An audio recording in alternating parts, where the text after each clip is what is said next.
Hi! So it's been a while. I haven't made a new Marauders deep dive in like months because I was going through the process of selling houses and buying houses, so I wasn't able to write or film, like I didn't have the time, but I am back now because I have the time. So today's video is another one of my character deep dives. Today I'm going to be breaking down the character of James Potter.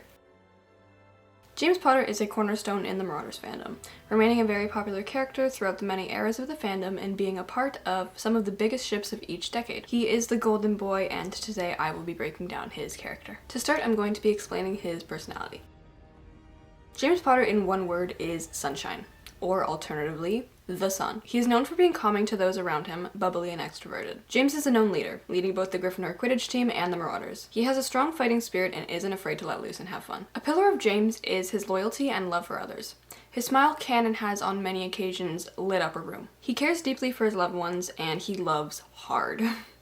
James is extremely loyal to his friends and family, literally dying for them. He will put them before himself every single time, even if it's to his own detriment. James is a very passionate and open person, sometimes overwhelming the more closed-off Marauders characters with all of his outward displays of love and affection. He's always there for his friends, eager to crack a smile and share a laugh with them. He's a great listener and cares deeply about people, even if sometimes he can seem a little short-sighted. Another aspect of James Potter is, well, his audacity. James was raised as a rich only child who was spoiled by his loving parents.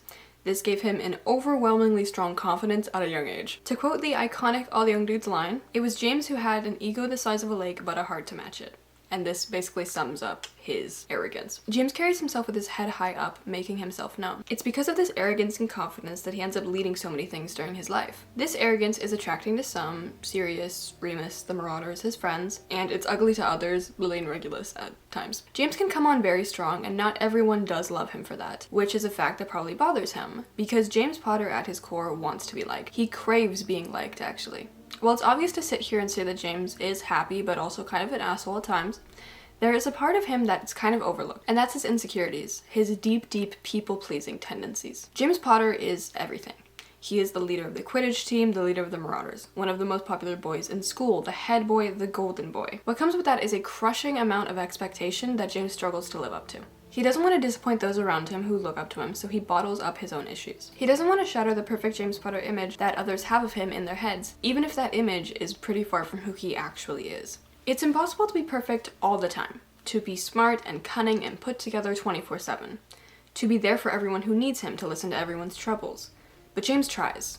And James will wear himself down and explode into a puddle of emotion before letting himself relax and be who he actually is. He doesn't want to burden anyone or make anyone worry, so while being a very open person, he can be very closed off at times. It's hard to get him to open up. He, on the outside, appears to be a pretty one-dimensional character, but actually has a lot of depth. He holds a lot of anxiety close to his heart, worrying about his friends and family often.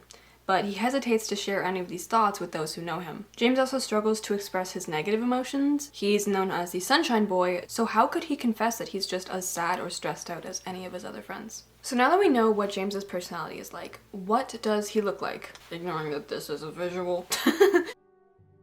So, to get an idea of what he looks like and how he's perceived, we're going to delve into James Potter fancasts. So, the first and most prominent fancast for James Potter is, of course, you guessed it, Aaron Taylor Johnson. Specifically from the movie Nowhere Boy. You will see James depicted as Aaron in a majority of Marauders edits from the 2010s, as well as currently, as he is still a very popular fancast for James. He is how a lot of people see James Potter in the past and till this day. And this specific James fancast grew to popularity on Tumblr in 2010-2011. However, in the 2020s, a second fancast for James started to rise to prominence with the TikTok revival of the Marauders fandom, Reki DeVal. But he is not used as often anymore because of his recent passing, out of respect. Since then, a new popular fancast has popped up only a couple months ago and is by far my own personal favorite portrayal of James, and it is Abhay Verma as James Potter. I love this fancast, you guys. I like, whenever I see edits of James Potter and it's him, it's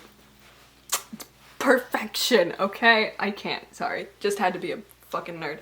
The blueprint of what James looks like hasn't really changed that much throughout the years of the Marauders fandom. He always has glasses and dark curly hair. The one thing that has changed though is his race, as he is now popularly viewed as either Latino or Desi. Also, James is often portrayed as physically bigger or stronger than the other Marauders, like being more built, I guess, possibly because he's like a sport jock boy. Though, trust, Remus is still the tallest Marauder. Remus will always be the tallest Marauder. Moving on to James's life. James Fremont Potter was born on March 27th, 1960, to his parents Effie and Monty Potter. His mother and father were elderly when he was born, so James was a surprise to them that they welcomed fiercely. James was an only child, so he got spoiled by... What the fuck was that? James was an only child, so he got spoiled by his parents during his childhood. The Potters were quite well off, being a pure-blood wizarding family.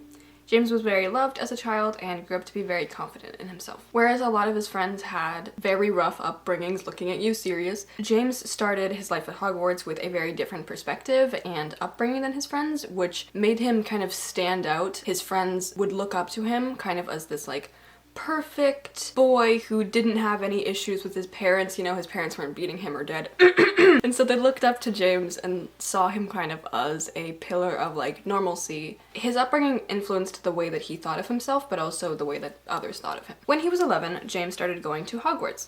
And on his way there, he met his 3 best friends on the Hogwarts Express, Sirius Black, Remus Lupin, and Peter Pettigrew. James, along with all his newly made best friends, was sorted into Gryffindor. Along with meeting the Marauders, James also meets his future wife, in Jellyfix, Lily Evans. James was effortlessly good at school and was able to make a lot of friends very easily. During James's years at Hogwarts, he became very popular and very well liked. And despite causing all kinds of trouble with his friends, the Marauders, he still ended up being head boy during his 7th year. I don't even know how that was possible. He was a shit disturber the entire time, but Minnie liked him, so I guess that helped. After graduating from school, James and the Marauders join the Order of the Phoenix and fight in the First Wizarding War. James becomes an Auror and goes on various missions between 1978 and 1981. Around 1979 and 1980, James and Lily Evans get married and Lily becomes pregnant. The couple go into hiding in late 1980 out of fear for their safety because the prophecy is revealed. To summarize, a baby born in July 1981 will bring the downfall of the Dark Lord. So, they go into hiding because they don't want a crazy man to kill their baby. Understandably so. In July 1981, Lily gives birth to Harry, James and Lily's first and only child, because shortly after Harry is born, they are both offed. The Potters had gone into deeper hiding at this point, doing a specific powerful spell that means only one person knows where they are hiding. Because of this spell, it means that this information of where they're hiding can only willingly be given. It cannot be tortured out of someone. So someone has to willingly betray them, which is what happens. And the one person who knows where they're hiding is called their secret keeper. Everyone assumed that Sirius Black would be their secret keeper because he's James's best friend and a great friend to Lily. But at the last minute, James and Lily decide to switch their secret keeper to being Peter Pettigrew instead. They don't tell anyone about this, not even Remus Lupin. Unfortunately for James and Lily, Peter was a spy for Voldemort and gave them up, leading to both of them being offed on Halloween of 1981. James goes to the door and forgets his wand and meets his end. Lily is offed shortly after James. Now I'm going to be explaining James's relationships to the other characters. I'm starting with Regulus because I have yet to mention it by name. Regulus is James Potter and Regulus Black. James first meets Sirius's little brother in his 2nd year at Hogwarts when Regulus starts attending, but the two only start to get to know each other during 4th to 6th year in most fics. Regulus gravitates towards James because the moon has to orbit the sun. The two bond over their shared love of Quidditch, and Regulus becomes someone that James can confide in, someone he can be his actual self around. James finds himself wanting to spend more and more time with Regulus, trusting him and caring for him deeply. Regulus refuses to have feelings for his brother's best friend until they hit him in the face and he can't run away from the curls and dreamy dark eyes anymore. Sorry, Regulus. You can't outrun your gay thoughts about James Potter. The two complete each other, confide in each other, grow up together. The couple never seem to last as they typically break up during Regulus's 6th year when he takes the Dark Mark, and the pair's conflicting war ideals get in the way of their school relationship. You could say that James and Regulus are somewhat of a great big tragedy. However, in AUs, or Fix-It-Fix, where Regulus survives the cave, he and James often get back together and are able to live. Emphasis on live together, because both of them die tragically young and they don't live. In Jellyfix, James Potter is in love with Lily Evans, and this is one of the greatest truths in the world. Their relationship is a classic one which has been told over and over again. James falls for Lily early on, and Lily could not care less about the boy. It's only until their late Hogwarts years, after James actually matures, that Lily starts noticing him. And when she realizes she's actually in love with James Potter, Lily is pissed because James has been saying since day one that he was going to marry her, and damn it, he was right. Lily is a soft and safe space for James. She is his rock, his anchor. She gives him the confidence to be himself, and their love runs deep and true. They live and die for each other. Regularly. This is James Regulus and Lily. It is a combination of Regulus and Jilly. The two people James is in love with, all together, happily ever after, avoiding the fact that they all die so young. James has nothing but the deepest love for both Lily and Regulus, and he loves spending all of his time with them. Regulus and Lily bond over teasing James, being the smartest people in every room they walk into, and their love for books and academia. James loves watching his partners do anything. Regulus and Lily could just be breathing, and James Potter would be content to sit there and watch it for all of eternity. Prong's Foot, or as I personally love to call it, Starbucks. The person that James is closest to is likely Sirius, despite having a romantic partner or two. The bond between Sirius and James is one that runs deep and knows no bound. They are platonic soulmates, and neither one can live without the other. When they meet at 11 years old, they instantly bond and click with each other, forming a lifelong friendship. They both have similar backgrounds, growing up rich and deep in the wizarding world. They get up to constant mischief together, pushing each other to keep doing dumb shit when Remus and Peter have reasonably backed out of Prong's Foot's shenanigans. Sirius and James trust each other completely and have a special relationship that no one else can compare to. They aren't related by blood, but James becomes Sirius's brother. They're more than just best friends, they're family. It's hard for Sirius to open up, but with James, it's the easiest thing in the world. They complete and make each other whole. Wolf Chaser. While James is closer to Sirius, Remus is his second best friend. The two are always there for each other. James will always lend an ear to Mooney's problems, jumping at the opportunity to help him out because he knows Remus will do exactly the same thing for him. There's a common headcanon that they tell each other about their romances when they haven't told any others, trusting that their feelings will stay just between them. James helps Remus deal with Sirius, just in general, and Remus helps keep Regulus a secret and give him advice about Lily. They're there for each other and always will be. Pratt. This is the name that I've come up with for James and Peter, because prongs plus rat. There's a common headcanon that James and Peter were childhood friends. Peter always looked up to James, admiring all his confidence that Peter lacked. Despite being much bolder, sociable, and popular than Peter, James never looked down upon his friend or forgot about him. James always made sure that Peter was included with the Marauders, and the two looked out for each other. Peter had a dry wit that could just crack James up, and the two bonded over shared hobbies and a love for Quidditch. Peter was James's biggest fan. James trusted Peter a great deal and literally trusted him with his life. Too bad how that played out. Jolene. James and Marlene aren't the best of friends, but they're still friends. The two bond the most over their love of Quidditch and playing on the team together. That's also how they got to know each other. Marlene likes to tease James, and James doesn't hesitate to fire back at her, admiring her quick wit. James knows he can rely on Marlene and that she'll always have his back. Jerry.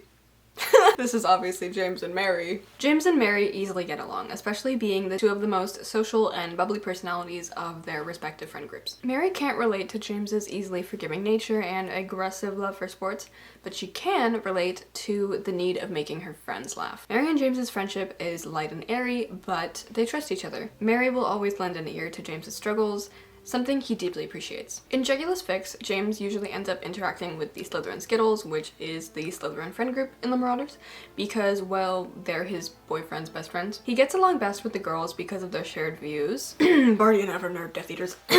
Pandora is friendly to James, and Dorcas already knows him because of dating Marlene. James and Evan are civil to each other, James appreciating that Evan can keep a handle on his friends. The Skittle that James has the most trouble with is naturally Barty. It's hard for them to connect because of how maniacal Barty can be at times, but James still has respect for him, well, up until his 7th year when Barty becomes a Death Eater and gets the Dark Mark. Anyway. Moving on to James Potter's fandom history. The Marauders fandom has been around since the 90s and early 2000s. People have always fixated on and wondered what Harry Potter's parents and their friends were like. Since the beginning of the fandom, James has always been a pivotal character. First being introduced in 1997, Gilly is where James's character really started to grow. Some of the early popular Gilly/Wolfstar fics, like Casting Moonshadows, The Life and Times, and The Shoebox Project, are responsible for his early fandom characterization. In the 2000s and 2010s, James was perceived as a meaner character. He, like all the other Marauders characters, were closer to their canonical portrayals back then, so James was written as more of an asshole than he is today. He was less sunshiny and more airy. I remember him being characterized as like the token teen straight boy in the 2010s. He was very charismatic and kind of intimidating. I feel like James was portrayed as a less friendly and more high status character in the past, with his soft spot being Lily. There was less of a focus on his insecurities and more of a focus on James being the leader of the Marauders and a suave, confident, silly boy who kept trailing Lily. In the 2010s, he was very much giving average British teenage boys who like sports and would possibly call you a slur. Like, I loved him in 2016, trust, but he was very different back then. James's characterization and depiction began to shift over the late 2010s, with a softer and more compassionate Desi/Latino James coming into view. The popular ships of this current era, like Just Lovers We Were Supposed to Be and All the Young Dudes, helping craft this newer and more polished and nuanced, in my opinion, version of James. James is now depicted in the 2020s, as I've previously described, a sunshine who is still capable of bad, but means well and has a great heart. Looking at the Google Trends for James's name, his name peaks in around 2011 and again in 2021/2022, which is pretty accurate for when the fandom had a revival. So I found, because I love doing this type of research, I found old Tumblr era James Potter posts. So we're starting off, this is amazing. This, I don't know how young some of the people who watch my videos are. Some of you might be too young to remember what like this era of Tumblr was like, but this is quintessential Tumblr. And there's of course Aaron Taylor Johnson as James Potter, because of course. I also found this edit that is, I found this and it like a wave of nostalgia came over me, because I used to love this type of like edit style. Like, this graphic design style was so popular in 2014 and I loved it. I ate it up when I was like 10 years old. I screenshotted some instances of finding POC James in 2014. Mandy Ma, I found fan art of them drawing Jilly with POC James, and then I found a fan cast from 2014 by Lovely Mooney. James's personal style. James's style honestly gives me American sort of vibes, despite him being very much British. And by that I mean a staple of his wardrobe is blue jeans. Any James Potter outfit is not complete without some shade of blue jeans or jean shorts. Another color that rules this man's closet is red. He's very often depicted wearing red clothing, being his Gryffindor sweaters or a plain red sweater. He's also very commonly associated with wearing red Converse. James wears a lot of graphic tees, denims, and flannels. His clothing aesthetic is very laid back and casual. His style can also be very sporty, wearing a lot of like jerseys and activewear as well. Moving on to common James Potter headcanons. James Potter loves Spider-Man. I literally have no idea where this originated. I do not know. But I do know that it's a headcanon from this newer era of the fandom. He loves wearing Spider-Man clothes, masks, anything with Peter Parker on it, and he is in. This probably has to do with him loving red and wearing red all the time. He has ADHD. James finds it really hard to stay focused sometimes or stay sitting in a place for long. He needs to be able to move around and be free. Sometimes it's really hard for him to like formulate thoughts because his brain is just moving so fast. This is also a reason why he loves Quidditch so much, because he gets to be active and work out some of the chaos brewing in his brain. James can be really competitive. His competitive streak definitely comes out during Quidditch, and all of the other house's teams are very aware of it. He's known to take Quidditch very seriously, sometimes too seriously, and has given Regulus the silent treatment after Gryffindor lost a match to Slytherin. He's probably done that multiple times, to be honest. He loves his parents. James is deeply attached to his parents, almost concerningly so. Because he was raised a very loved only child, he grew up very close to his parents, and so he has a lot of respect for them. He is both a mama and papa's boy. I'm gonna be so honest, my brain was blank when trying to think of James headcanons, so feel free to share your own in the comments below. Moving on to James's aesthetic and associations. James is associated with the sun, Spider-Man, the color red, stags and deer, hot chocolate, red Converse, blue jeans, sports jerseys, Quidditch, bagels, because if you know, you know, warm weather, and the song Good Old Fashioned Lover Boy by Queen. His aesthetic is, as mentioned in his associations, it's very warm, there's a lot of sun going on, the color red, we got disco balls, heart suckers, just lover boy vibes. James Potter is the original lover boy, so. Next, fanworks, because this would not be my channel without me shouting out my favorite fanworks, because I love the Marauders fandom. As for fanfictions, my favorite portrayal of James that I've read so far is him in the fanfiction Just Lovers Like We Were Supposed to Be, written by Bizarre Stars. Something about this James is just so real and personal to me. He's such a sweet person and is written with so much depth and care, and I'm just in love. Another favorite James of mine is, once again, written by Bizarre Stars. I just love the way that this author characterizes James Potter. It is my favorite. James in the fanfiction Crimson Rivers is just so... yes. He has so much grit and loyalty and heart to give. He's such a badass in this fanfiction, and I just love him so much. He has so many layers to him. This fanfiction shows a really different side of James that I feel like you don't often get to see. Outside of fanfiction and moving on to fan films, I think a lot of you know where this is going. I have to praise Rafa's performance as James in the Mischief production / Mischief Managed. He just is James Potter, like, it's insane. Like, if James Potter was a person, he would be reincarnated as Rafa to play him. Like, it's crazy. He brings such a sweet side of James out, and he is just perfection in this role. I highly recommend checking out any of their films if you want to see a masterful portrayal of James on screen. Which, speaking of that, by the way, I will mention that the Mischief Productions, their videos are slowly coming back up because they've won their lawsuit against the person who was the reason why it ended. So please go subscribe to their new channel and support their new films, including the prank that is coming out as this video is being released. So, yeah! Alright, and with that, that brings us to the end of the James Potter deep dive. James Potter has always been one of my favorite Marauders characters. Like I said, I had a deep love for him in 2016 and I still do now. I hope that you guys enjoyed. Thank you so much for watching, and I will see you guys in my next video. Bye!